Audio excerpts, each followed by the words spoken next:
Hey y'all, it's Prosper here. Welcome back to another video. Today, we're watching some more Fern. Today, we'll be watching The Hunt for the Lost Communist Console. I have no idea what a communist console is, but let's get right into it, y'all.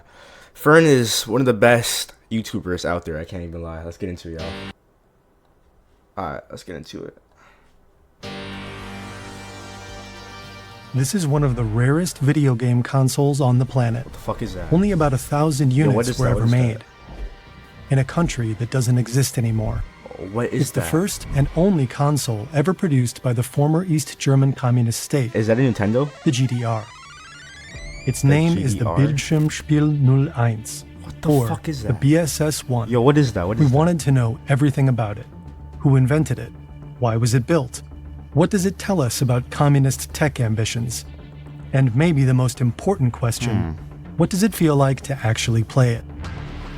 The BSS-1 is more than a quirky piece of legacy hardware. It tells a story about a secret war being fought in living rooms around the world. What? Even today. What does this even mean, This is the hunt for the lost communist console. Is a console that, like, important that, like, they have to make, like, a whole entire documentary about this shit? What the fuck? Bro, the more you know, bro, the more you know. Hey, this is Jonas. You might recognize my voice. I'm the guy with the accent and one of the founders of Fern. The guy you heard in the intro just now is Don. He's one of our writers, a native speaker and blessed with a much smoother voice than mine. Going forward, he'll narrate some of our content, to let me focus more on editorial work. Action Park was his first video in case you missed that one. You'll still hear me and Hook, of course, we're just mixing it up a bit. So please give Don a shot, he's really good. Thanks, Jonas. When we first heard about this mysterious console, we knew immediately we needed to get our hands on one, so we went online. The BSS-1 is extremely rare. Of the roughly 1,000 units originally produced, only a fraction seem to still exist. How old is this shit, though? They came in different colors. Most models are solid black with yellow or orange buttons. The white version is much harder to find. And the rarest of them all is the white one with white controllers. We found that exact variant on eBay. $800, even though it's more than 45 years old, too, so. It looks almost brand new. Collectors say only about 15 of these are left worldwide. Wow. We buy it, and a few days later, the BSS-1 is finally delivered. But not to us. Bucks. In this box, there's a very, very special console, a gaming console made in the GDR, in the German Democratic Republic. And we just bought it for €900 and we want to unbox it and see what it's worth. Let's go.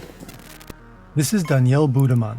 He's been one of the defining faces of German gaming culture for nearly 2 decades. Why? He hosted legendary video game shows on MTV Germany and later on YouTube. Oh, so we met with him in Hamburg to put this historic console through its paces.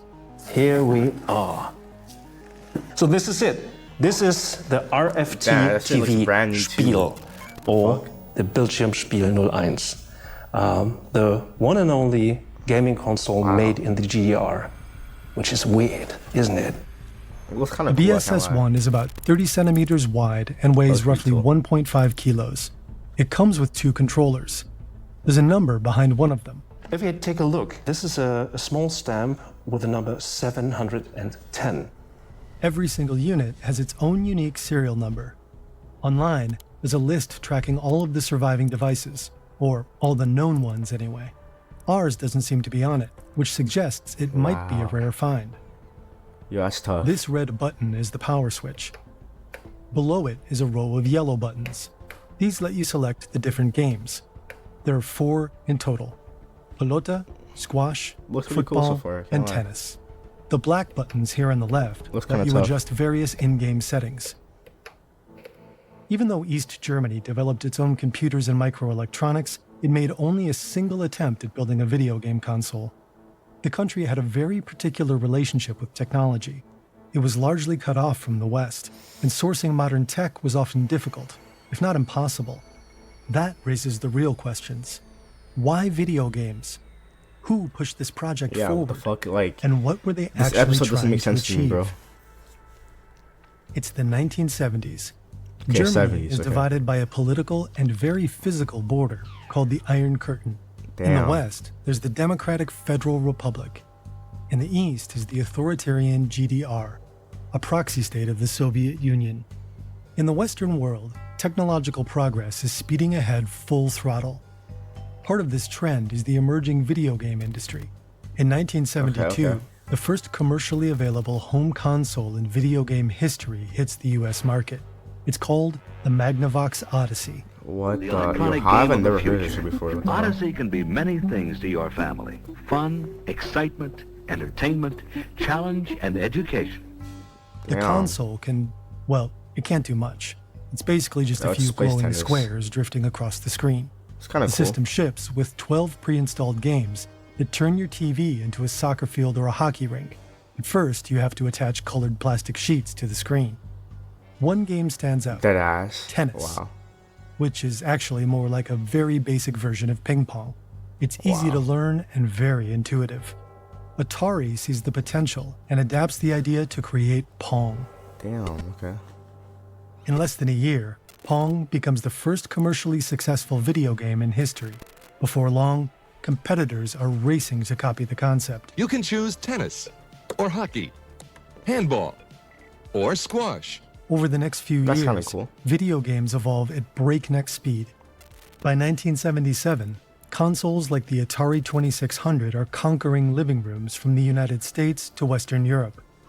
I'd like the most popular home video game system ever. Ah, the system you want is the Atari 2600. Not so fast. I've I want heard a of that system that shit can play before. hundreds of games. Oh, The then Atari. what you want is the Atari 2600. But I'd like the system that can also play educational games for my children. Then what you want is the Atari 2600. Fine. Video game graphics and sound effects improve rapidly. a decent ad Within just a count. few years, the industry produces its first true icons: Space Invaders, Oh. Asteroids, and of course, Pac-Man. Now from Pac-Man. Atari, a great Go. new video game, Pac-Man. By the late 1970s, the first home computers are sold in the US. Machines like the Commodore PET 2001 and the Apple II. And with that, the West pulls far ahead of the East in both tech and gaming. It's wild to think about how we went from here to here. Keeping up with the speed of tech is I hard mean, it's been enough. like 40 years. It makes Actually sense. understanding Fuck. AI can feel almost impossible. But notice how we started with something intriguing like the BSS-1 and organically slid into actually learning something. That's exactly what Brilliant does. Say you're Oh, looking to WI build better placement habits for next year, again. like really understanding artificial intelligence What's that instead of now? just using it. Brilliant's hands-on course How AI bro. Works, an experience /7. Most households in East Germany already have a TV in the living room, but they can only dream of owning a computer, let alone a game console. Of course, East Germans noticed that technology is increasingly becoming part of everyday life in the rest of the modern world, so the GDR decides to do something about the massive gap between their consumer technology and that of Western industrial countries. In 1977, the GDR declares microelectronics the country's top priority. Billions are poured into building an independent microchip industry. The idea is twofold. One, strengthen the GDR's position as an industrialized nation. Two, have its own population experience the luxury of owning home computers. Atari's success with Pong in the West doesn't go unnoticed either. By the mid-70s, the GDR's leadership decides that the country will build a console of its own. Okay. So let's try to figure out what the BSS-01 can do or can't do. That's kind of cool though. Okay. And as you can see, an exact copy of the Western version of Pong. So this is They tennis. just copied the And yes, American it works. version of the Atari. With the controllers, you can move the basically the paddles same up or shit. down to hit the ball. With these black buttons on the left, you can adjust in-game settings like paddle size or ball speed. So now you got the that's hard kinda mode of Pong. Interesting. Let's try soccer. Ooh, all right, interesting. So we got squash. Damn. Interesting, all right. And let's try a The game Ash which looks is kinda called fun, I can't lie. The Pilota. Ash looks mad fun. But I don't know what Pilota means actually. Let's make it faster, maybe that's interesting. All right. A match ends once one of the two players makes it to 15 points, or when you get bored, like Danielle here. I think this is it. So much for legacy gameplay. But for the that's- GDR, that's boring achieving as shit. even this took tremendous effort. In the 70s, there were quite a few manufacturers producing microelectronics in the GDR. To boost efficiency and streamline administration, several factories were usually integrated into so-called combines. Every combine ultimately reported to the government, or more specifically, to the State Secretary for Electronics and Engineering. At the time, that position is held by a man named Karl Neindl. His job is to turn the GDR into a microelectronics powerhouse. Neindl isn't your stereotypical party bureaucrat. He's a trained electrical engineer with a reputation for knowing exactly what he's talking about. He's strict, uncompromising, and he doesn't tolerate sloppiness. If anyone underperforms, Neindl won't hesitate to fire them on the spot. His colleagues call him Revolver Karl. The semiconductor plant in That's quite Frankfurt a Oder shit. is the GDR's largest manufacturer of microelectronics. The factory produces electronic components for devices like radios and TVs. Sometime around 1976 or 77, Revolver Karl shows up at the plant. He has an Atari console in his hands and a chip with Pong on it. His order is simple and non-negotiable. Build this. Like all Eastern Bloc states, the GDR is a planned economy, So they're trying to meaning use- capital, resources, Use the American ideas to boost their economy or some shit. Bro, that shit makes no sense to me, but and labor I don't know. are all allocated from the top. The engineers get to work. But how are they supposed to build this thing? Their biggest headache is the main chip. Since 1949, a coalition of Western industrial nations known as COCOM has been coordinating and controlling exports to the Eastern Bloc. Their goal is to stop communist states from using advanced Western technology for military purposes. damn. One item embargoed by COCOM is high-performance microchips. Anything too powerful or modern is blacklisted and can't legally be exported to the GDR. The country lacks both Wow. the cutting-edge hardware and the money to develop such chips on Bro, they their don't own. have shit. What the fuck? But the chip used in the Atari is the American AY3 8500. It's so low-end that it slips past the blacklist. So the GDR engineers import it.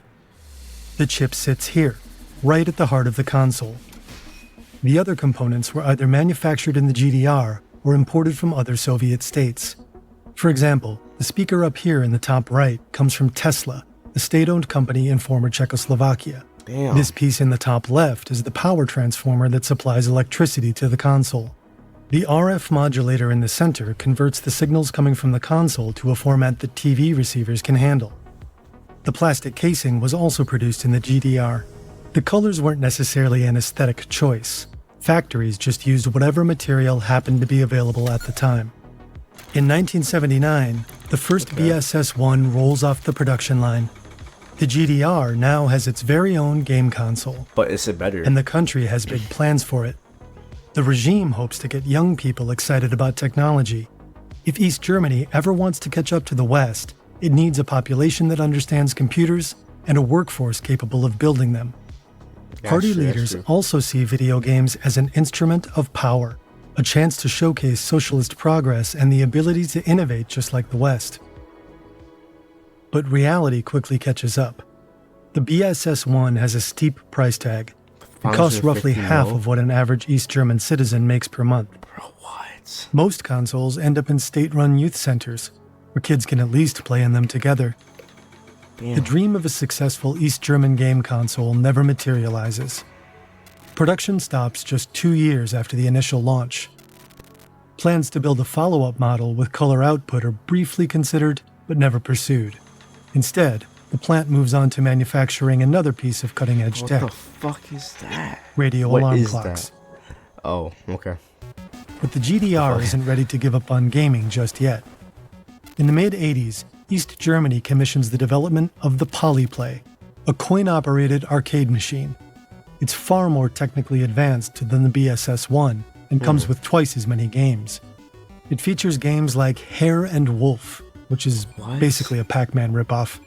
Yeah, You could enjoy what the target fuck? practice in a classic shooting gallery, chase butterflies, or go on a virtual deer hunt. Up until the very Bro, I end, feel the bad for people GDR who have to firmly play, believed like, in the these type power of of video bro. games, Like, fuck, especially like, over young people. They never got to like In actually 1988, experience an East German researcher and good educator video wrote, games. Computer games objectively tend to help children take in the ideas and values of socialism through play and its imaginative appeal. Bro, they're using anything just 1 to year get money, later, bro. the Berlin Wall came down. The GDR ceased to exist, and with it, the country's gaming ambitions. But by commissioning the BSS-1, the GDR had tapped into a much bigger idea, using video games as a tool for projecting and wielding power, a strategy that is more prevalent than ever. Wukong. Over the past decade, another communist country has quietly become a global gaming powerhouse, China. Since 2015, bro, China's tech one of the giant richest countries, Tencent bro. has I been mean, buying it is one of stakes the in richest gaming countries. companies all over the world. Today, Tencent is the largest video game company on the planet. Damn, It even absolutely dominates the rapidly Bro, it growing surpasses market for mobile Microsoft. games. Holy shit. China is also considered a pioneer in esports. Bro, China is In recent years, everything, bro. blockbuster Chinese titles have been drawing real attention in the West. Bro, But for China's the just- Chinese government, video games are more than just a profitable industry. They're also a strategic tool for broadcasting a positive image of the country to the rest of the world. Oh, In 2019, Wait, what? the country published official guidelines encouraging developers to weave traditional Chinese culture into video games. The action RPG Black Myth: Wukong, released in 2024, has become a massive international hit. It's a huge success for China's gaming industry, and also for the Chinese government.